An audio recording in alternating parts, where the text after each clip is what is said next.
Well, hi, Rebecca. Thanks so much for taking the time to visit with us today. We have next week, our women's Bible study is starting, and we'll have about 600 women who will be going through your book, Jesus Through the Eyes of Women.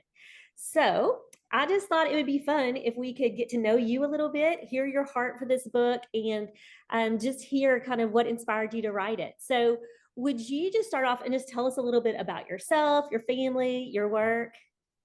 Sure, yes. I live in Cambridge, Massachusetts, which right now is snowy. We just had our first snow dump of the year this weekend.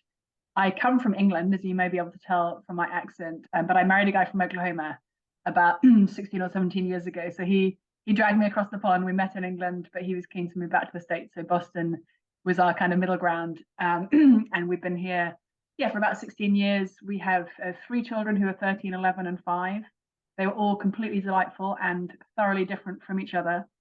And we are part of a lovely local church up here. It's actually a little Southern Baptist church in New England, believe it or not.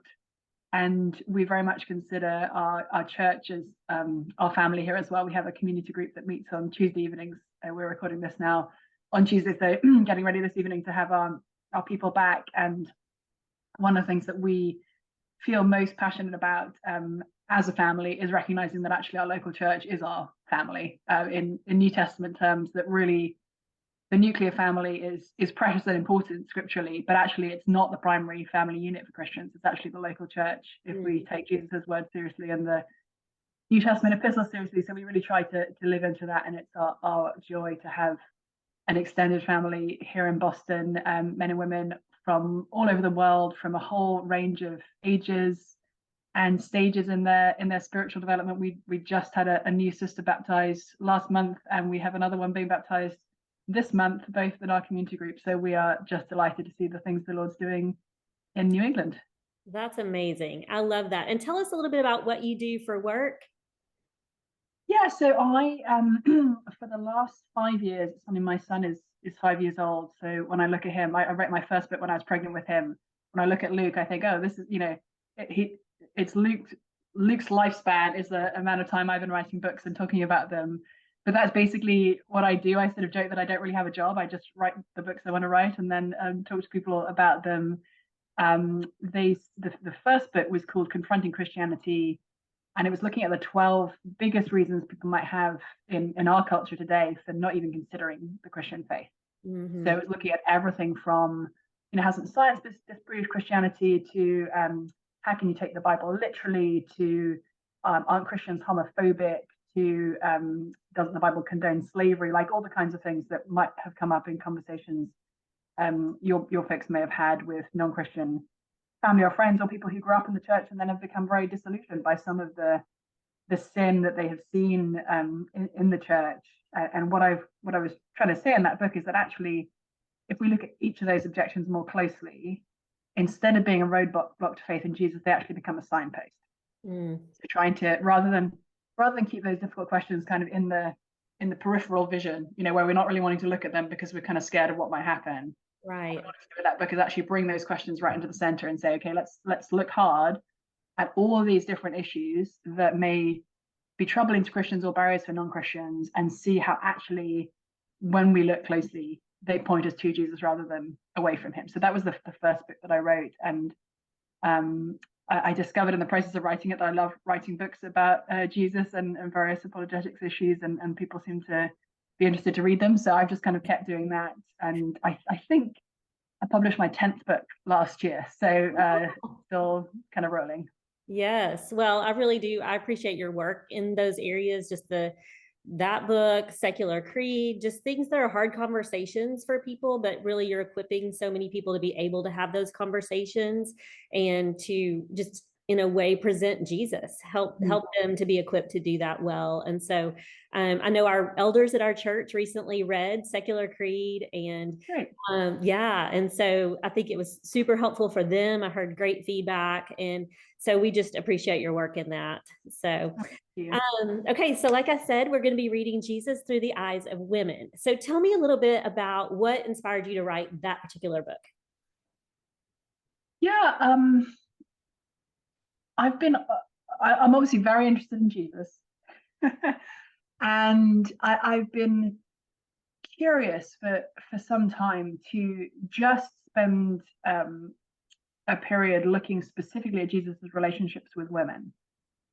And to do so not with the aim of focusing on women, actually, but with the aim of focusing on Jesus. And I had a funny conversation with the folks at the Gospel Coalition who are going to publish the book. In the process of writing, they said, we're thinking maybe we should title it Women Through the Eyes of Jesus. And I said, actually, I mean, that would be a fine book to have written, but it wasn't the book that I wrote. The book that I'm writing is not about women, it's about Jesus.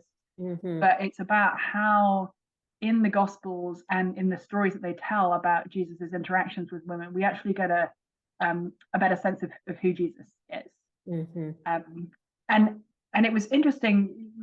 You might think of to take the perspective of women when it comes to Jesus is kind of like a modern way of thinking about things. You know, today a lot of people are interested in looking at taking the perspective of those on the fringes of society instead of seeing the world through those eyes. So the project of the book could seem like a very kind of modern project, but interestingly, it's exactly what the gospel authors are inviting us to do. Because the gospel authors are all drawing on eyewitness testimony for their stories about Jesus. And some of them, you know, for instance, John says that he is himself an eyewitness of Jesus, although he's certainly also drawing on other people's testimony. And then some of the other gospel authors are not claiming to be eyewitnesses of Jesus directly themselves, but they're actually basing everything they're saying on other people's eyewitness testimony. And in each of the Gospels, some of the key moments in Jesus's life are witnessed either primarily or exclusively by women. So just been through the Christmas season, and of course Luke's Gospel really focuses on Mary and Elizabeth's testimony about Jesus, the sort of events surrounding Jesus' birth. And then in all four Gospels, it's the women who are the primary witnesses of Jesus' crucifixion and burial and resurrection. And then along the way, especially in Luke's Gospel, actually, and that's why we call it our son Luke, because I love Luke's Gospel partly for this reason. Luke in particular highlights Jesus's interactions with women and the fact that there were many fully fledged disciples in Jesus's kind of larger group of itinerant disciples who were women. So we hear about some of their stories in Luke in particular and in the other Gospels. So yeah, I was wanting to draw together all of that material and just to sort of see, hey, how does this help us to understand more of who Jesus is? I love that. So one of the things that's been really cool for us is that last semester we studied the book of Luke. And so we used Lydia Brownback's study and went through the book of Luke. So this is a perfect follow-up to having been through the Gospel of Luke. So we're excited to start that. So I love hearing your heart for that. You guys may have noticed this, or I think I'm at this point in Jesus Through the Eyes of Women, but in Luke's Gospel, he will often parallel men and women. So you see that at the beginning with Mary and Zechariah, and then you see, for example, Anna and Simeon in the temple, both sort of welcoming Jesus. And as you progress through Luke, whenever he's contrasting a man and a woman, the woman actually always comes out better. You know, you see that again with Mary and Zechariah. You see it with the sinful woman of the city and Simon the Pharisee. You see it with the reaction of the women to Jesus' resurrection and the reaction of the male disciples who, when the women reported that they'd seen Jesus, the men said that it seemed to them an idle tale and they wouldn't believe it. Right. Luke's kind of an interesting guy. He is. Yeah. Yeah. I love that. I love that he definitely shows the way that Jesus values women as well. So, okay. So tell me, what do you hope that women will take away from this book? I mean, first and foremost, a greater delight in who Jesus is, and in how the Gospels are giving us access to eyewitness testimony about Jesus. Sometimes people, you know, when they sit down and think about what the Gospels are and you know, learn more about how they were written a number of decades after Jesus's ministry, and you know, you'll hear from various kind of more skeptical commentators, oh, well, you can't really think that the Gospels are telling you the truth about this first century Jewish rabbi and what he went about doing and saying. Actually, I think we can. And so my hope is that after reading the book that you guys will be encouraged to actually be more confident in the Gospels than you were before, and that you'll be encouraged to be more confident in who Jesus is than you were before. again, the book is not about women or for women, but I do, my hope is that it will be helpful to you as women as well to recognize how Jesus it was working in women's lives then, how he's working in women's lives now, how actually throughout the last 2,000 years, there have always been more Christian women than men. I think heaven is going to have a slight gender imbalance, and unless things change in the coming days, months, weeks, or centuries until Jesus returns, because Jesus has been drawing women to himself for the last 2,000 years. And my hope as well is that it might this book might spark some conversations with family members or friends who perhaps become disillusioned with Christianity because they think it's misogynistic. I actually think Christianity is the exact opposite of misogynistic. But we need to understand that from the inside out, from the scriptures, rather than to try and make the scriptures conform to some of our contemporary ways of thinking. We need to come to the scriptures with humility and receive them on their own terms. I love that. One of the things that I love that you've said a couple of times is that this book is about Jesus. It's not about the women. And I love that. That's something that we've talked about as teachers, because what we'll do each week is we have a large group teaching time, and then we have small group discussion. And so our participants will read the chapter, they'll answer the questions on their own, but then when they come, we'll share.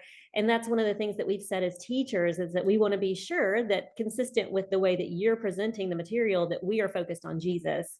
We're not focused on the women.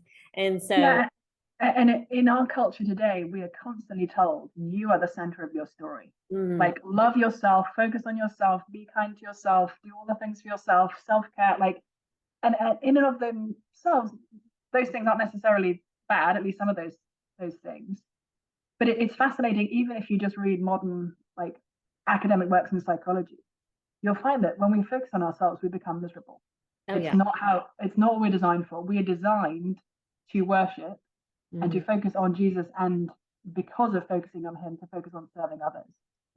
So my hope is that it'll help us all to kind of get that more inside out perspective that Jesus gives us, rather than listening to what the rest of the world is telling us, which is, you're the hero of the story. You're not, nor am I. Jesus is. Thank goodness. Thank you, Lord, for that. Right. Okay, so this question, a short one here, but I know several people have mentioned that they're listening to the book on audio. Is it your voice on the audio? Yeah. I love that. I was hoping so. I hadn't checked out the audio, but of course we all love hearing your accent. So I would love to listen to it on audio. So thanks for doing that. Okay, so last question for you. Just as you are going about your work and ministry, how can we as women at Fellowship be praying for you? Thank you. Yeah, I appreciate that. So many things. I always want to make sure that my personal life here is actually reflective of the kind of things that I'm talking about in public and in various places. I think it's really easy as a sort of Christian who does some things in public to actually become a total hypocrite. To be somebody who stands on a stage and says, you guys should all be talking to your non-Christian friends about Jesus, and then doesn't do it themselves. Or, you guys should be welcoming people who are lonely into your homes, and doesn't do, it's really easy to become a hypocrite. And we all have heard story after story of Christian leaders of various kinds who become complete hypocrites because they're focused on their public perception and persona rather than on what they might be doing in their personal lives. So I'd love for you guys to pray that I would not fall into that trap, and that the Lord would help me to take daily risks myself in terms of love and evangelism.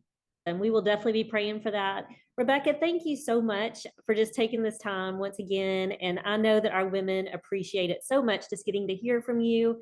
And we just thank you for your work and the way that it helps equip us in our ministries as well. And so we just thank you so much.